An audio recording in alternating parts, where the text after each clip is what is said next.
There's a published article out there now that says that 50% of revenues to most pediatricians come from vaccines.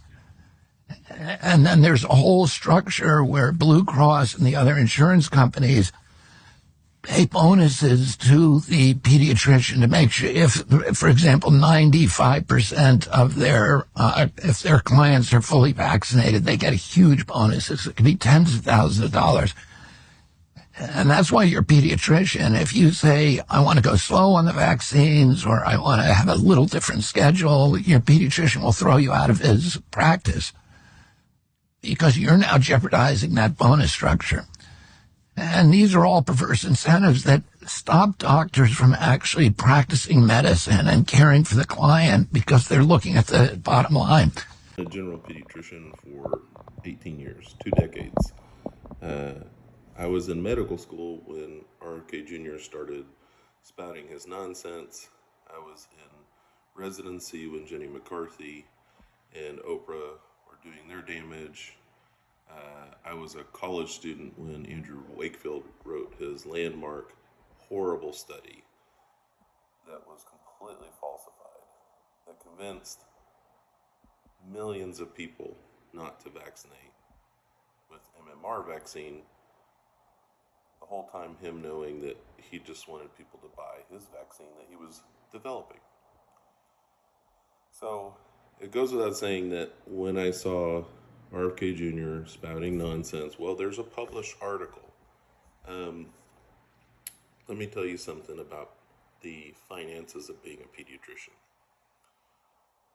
For every lunch that a pharmaceutical rep buys me to buy vaccinations for my insurance patients, I get maybe a $10, $20 lunch.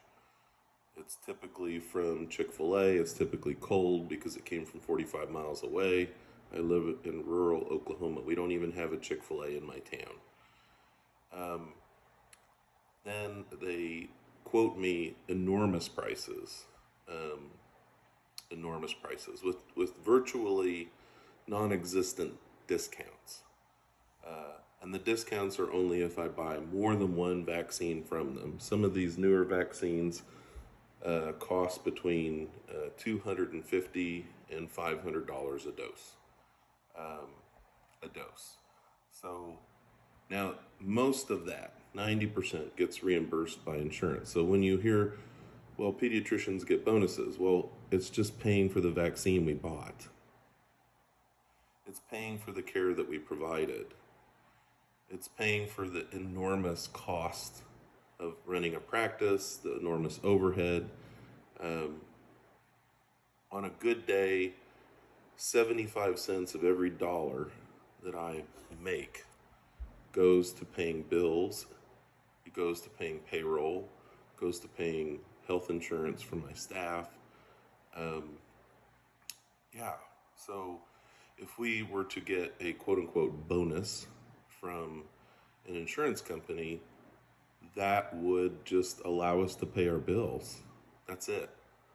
And that bonus would maybe give me 25 cents on the dollar, and then I have to split that with my partner. So, yeah, there's no enormous bonuses. When Dr. Sears talked about it years ago, he was lying. When RFK Jr. talks about it, he's embellishing an article. Yes, we are incentivized to use vaccines because they reduce sick children, and sick children allow insurance companies to keep more of your premiums.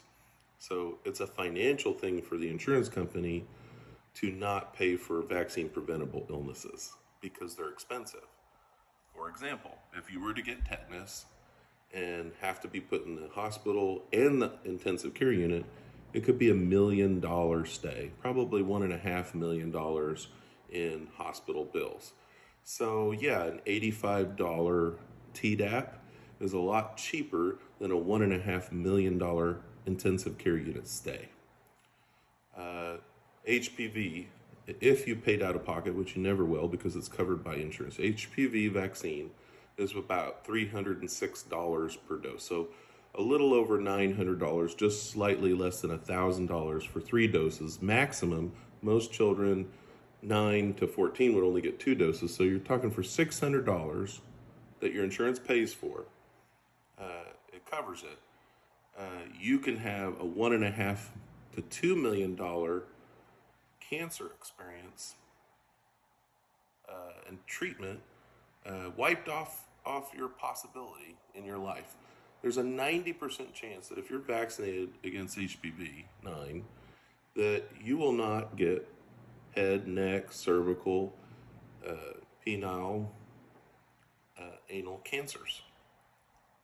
And all of those are terrible and require horrible surgeries and horrible treatments that are extremely expensive. So yeah, insurance companies like the cost effectiveness of vaccines because it allows them to keep more premium dollars.